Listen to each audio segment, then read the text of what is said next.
Safe, میں اپنی ساری زندگی کو زوباریہ کے ایک فیصلے کی نظر کرتے ہوئے بے ثمر نہیں ٹھہرا سکتی، لیکن میرے پاس اس کے سوا کوئی راستہ بھی نہیں ہے۔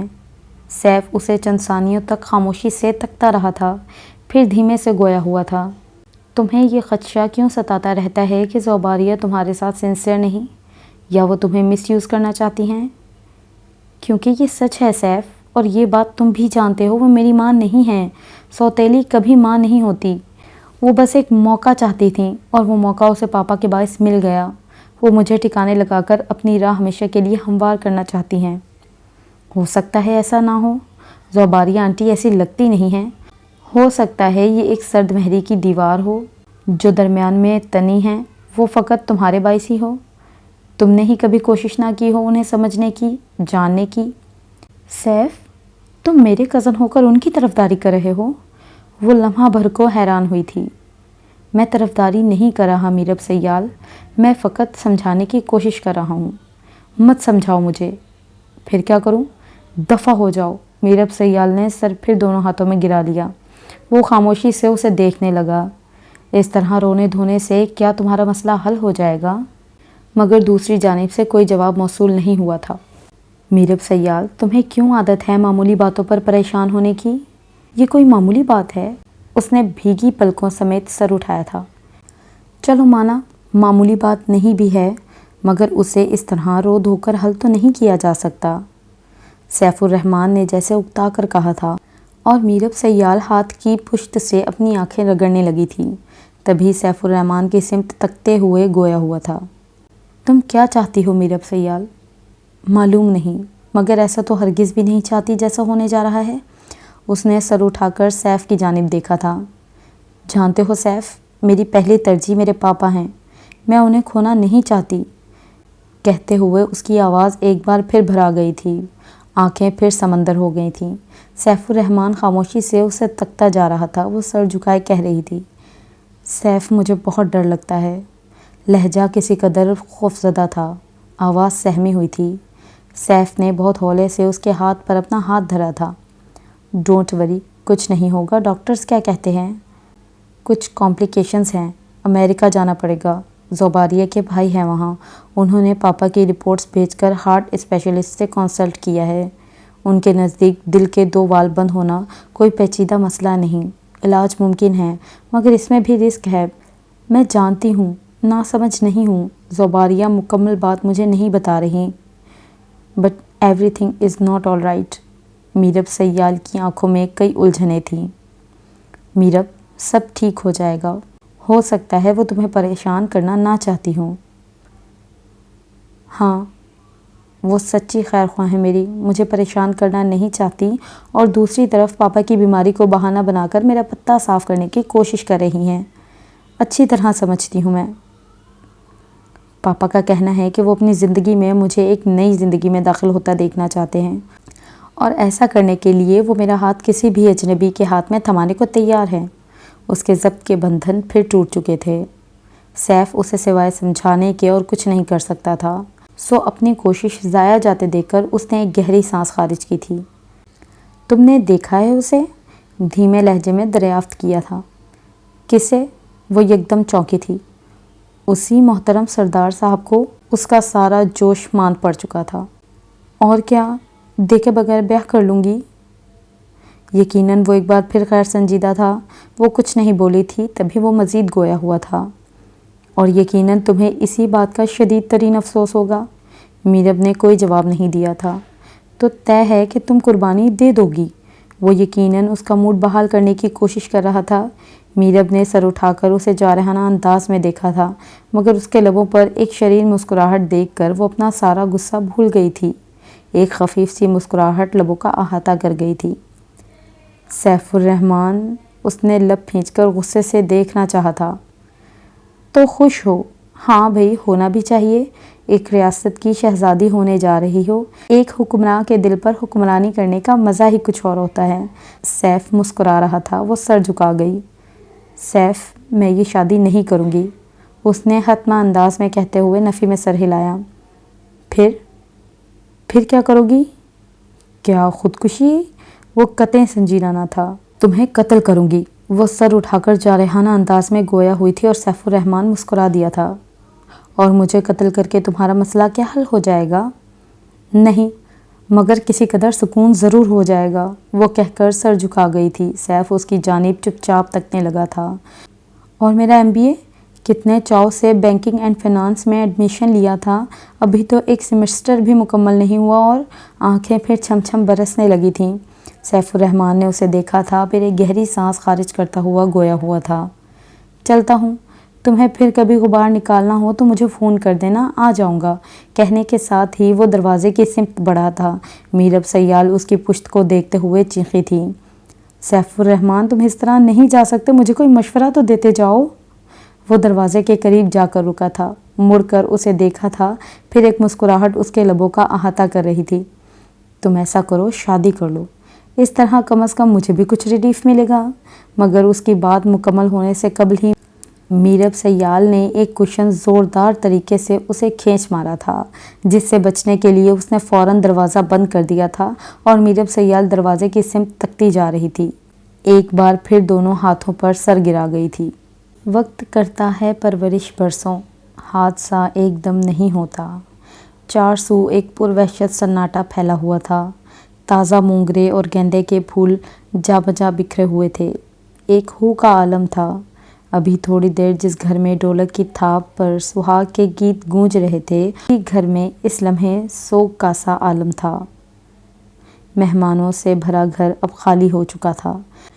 گندھے ہوئے اپٹن کی خوشبو سے پورا گھر مہک رہا تھا، مگر فضاؤں میں وہ تازگی شادابی باقی نہ رہی تھی۔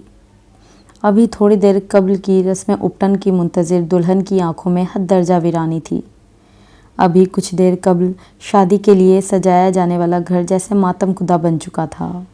سسرال سے اپٹن آیا تھا، مگر اس کی خوشبو سے دلہن کے پور پور نہیں مہکے تھے۔ شادی کی ابتدائی رسم وقوع پذیر ہونے سے قبل ہی اختتام پذیر ہو گئی تھی۔ کوئی فیصلہ کن موڑ آیا تھا اور اپنا فیصلہ رقم کر گیا تھا۔ کوئی پل آیا تھا اور لمحوں کا سارا حسن اپنے سنگ سمیٹ لے گیا تھا۔ کئی وکیل تھے، مقدمہ کتنی دیر چلا تھا، کتنی تعویلیں دی گئی تھیں، کتنی وضاحتیں، مگر سب بے سود رہا تھا۔ اقدام بہت بڑا تھا شاید، کتنے سمجھانے بجھانے والے تھے، مگر حاصل صفر رہا تھا۔ شادی آغاز سے قبل ہی اختتام پذیر ہو گئی تھی۔ ایک بیٹی کو باپ کے کیے کی بڑی بھیانک سزا دی گئی تھی۔ اس کی آنکھوں کے سارے خواب بے دردی سے نوچ لیے گئے تھے۔ اس کی امنگیں، اس کی انا، اس کے سارے جذبات روند دیے گئے تھے۔ وہ جو شام تک شہنائیوں کی آوازوں سے اپنی سماعتوں کو سجتا دیکھ رہی تھی، اب ایک پروحشت سکوت چپ چاپ کمرے میں بند جھیل رہی تھی۔ خواب قطرہ قطرہ اس کی آنکھوں سے بہہ رہے تھے۔ سید اذہان حسن بخاری چپ چاپ دیوار کے ساتھ لگا کھڑا تھا۔ دوسری طرف سعد حسن بخاری ہاتھوں پر گرائے بیٹھے ہوئے تھے اور ان دونوں کے درمیان فیض بخاری دیوار بنے کھڑے تھے۔ ابھی تھوڑی دیر قبل کی جو صورتحال تھی، اس میں نئی نویلی دلہن کا دم گھٹنے لگا تھا۔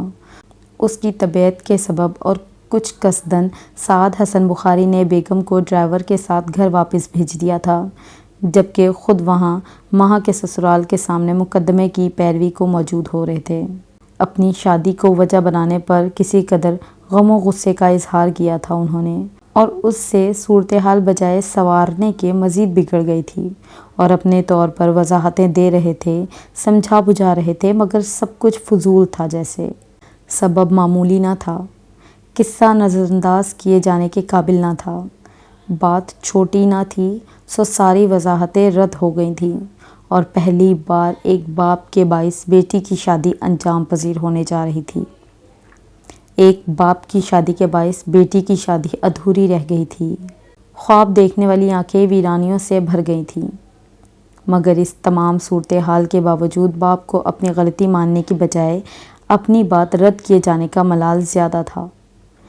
بے وقوف لوگ ہیں، سمجھ نہیں رہے ہیں، میرا معاملہ سراسر الگ ہے اور میری بیٹی کا الگ۔ میں کیا کرتا ہوں کیا نہیں، یہ میرا پرسنل افیئر ہے، جس میں کم از کم کسی اور کی مداخلت میں برداشت نہیں کر سکتا۔ خواہ کا ایشو بنا رہے ہیں لوگ، بھلا میری شادی سے کسی کا کیا نقصان ہوا ہے؟ اور شادی کرنا کون سا گناہ ہے؟ کتنے لوگ شادیاں کرتے ہیں، میں نے دوسری شادی کر کے کون سا گناہ کر لیا؟ گناہ تو جب ہوتا جب میں شادی کے بغیر کوئی تعلق قائم رکھتا، یہ ایک شرعی شادی ہے، پھر دنیا اسے قبول کرنے سے کیوں کترا رہی ہے؟ لالچی لوگ ہیں کمبخت، اپنا الو سیدھا رکھنا چاہتے ہیں۔ میں نے تو یہاں تک پوچھ لیا کیا چاہیے، گاڑی بنگلہ کیا کیا چاہیے، مگر وہ بھی ڈھاک کے 3 پات بنائے بیٹھے ہیں، ایک ہی جواز لیے لکیر پیٹ رہے ہیں۔ اچھا ہوا جلد اصلیت کھل گئی، گھٹیا لوگ، کل جانے کون سے تیور دکھاتے، وہ جیسے اس گھڑی خود کلامی کر رہے تھے۔ سید اذہان حسن بخاری نے بے تاثر چہرے سمیت باپ کی سمت نگاہ کی تھی، پھر چاچا کی طرف دیکھا تھا۔ وہ رسانیت سے پر لہجے میں بولے، چاچو ان سے کہیے ہمارا ان سے اب کوئی رشتہ نہیں ہے، برائے مہربانی یہاں سے چلے جائے۔ فیض بخاری نے جوان بھتیجے کے شانے پر ہاتھ دھرتے ہوئے اسباب میں سر ہلایا تھا۔ تم جاؤ اندر، میں بات کرتا ہوں۔ نرمی سے سمجھانے والے انداز اختیار کیا تھا، جانتے تھے ایک آنچ دکھانے والی بات کی تھی اور سارا منظر خاکستر ہو جانا تھا۔ وہ جوان خون کے اندر ایک لاوا پکتے ہوئے محسوس کر رہے تھے۔ تبھی احتیاط سے کام لیتے ہوئے اسے وہاں سے ہٹانا چاہا تھا، مگر سید حسن بخاری پھٹ پڑے تھے۔ سارا معاملہ اس کا بگاڑا ہوا ہے، اسے مطالعہ کر دو فیض، یہ گھر قانونی طور پر میرا ہے، اس کی ایک ایک شے میری بنائی ہوئی ہے، اس گھر پر حکم بھی میرا چلے گا، اسے میرے یا اس گھر کے معاملات میں بولنے کا قطعی کوئی حق نہیں۔ یہی بات فارحہ سے بھی کہی تھی میں نے، مگر اس نے اسے میرے مد مقابل لا کھڑا کیا۔ اس سے پوچھو کیا شناخت ہے اس کی، کیا پہچان و مقام ہے سوسائٹی میں، کتنے لوگ اسے جانتے ہیں اور جانتے بھی ہیں تو کس حوالے سے، کیا ہے جو اس کا اپنا ہے، سب کچھ میرا دان کیا ہوا ہے۔ آج اگر یہ اپنے قدموں پر جم کر کھڑا ہے تو میری بدولت، 2-4 لوگ جانتے ہیں، جھک کر سلام کرتے ہیں تو فقط میرے حوالے سے، دنیا میں اگر کوئی عزت و مرتبہ ہے تو فقط میرے باعث، یہ نام یہ مقام یہ میرا دیا ہوا ہے، اور آج یہ میرے مقابل کھڑا ہو کر مجھے ہی للکار رہا ہے۔ یہ سب کچھ فارحہ کا کیا دھرا ہے، اپنا وکیل بنایا ہے اس نے اسے، میں نے باور کرایا تھا اسے، بات خود تک محدود رکھو گی تو سب کچھ ٹھیک رہے گا، مگر اس نے اپنی پٹی پڑھا کر اپنی ڈھال بنا لیا۔ بیٹی کی شادی کا مجھے بھلا کوئی خیال نہ تھا، مگر یہ سب کیا دھرا ان دونوں ماں بیٹے کا ہے۔